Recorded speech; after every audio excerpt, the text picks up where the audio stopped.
Welcome to Wall Street Confidential. I'm Farnoosh Torabi. So Microsoft reports rather sluggish earnings. The stock falls, but also Apple lags on the news. Right. And we can't do that, right, Jim? That's a bad look, I'm not trying to relate that Microsoft is doing badly because Apple's doing good, but the two have nothing to do with each other whatsoever, except for they're both in the QQQ. I mean, so here's a new trade for people.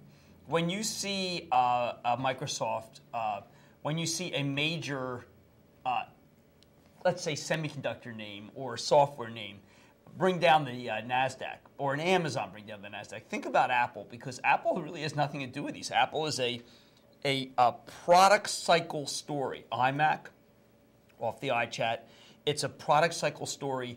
iPhone, off of what AT&T's saying, that they basically have 10 times the demand. It's a product cycle story about 3G iPhone and what it'll look like. And it's a product cycle story about iPod with $600 in people's pockets. There's a great misperception about the $600. It's as if everybody is struggling. I mean, one of the things that's amazing about the country is there's probably 30 states where nobody's struggling. Yes, iPod sales won't get a boost in Florida and California. Maybe they'll use the $600 for oil there, for gasoline. But I just feel strongly that Apple goes down as if it had nothing cooking for it.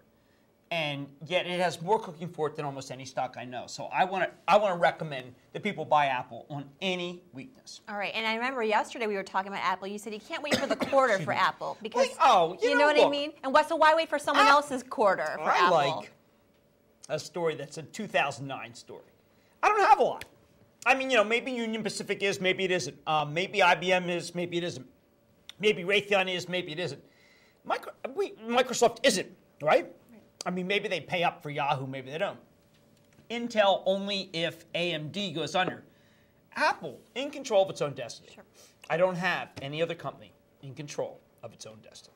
Jim Cramer, thank you so much on Apple. This is Wall Street Confidential. Please stay tuned.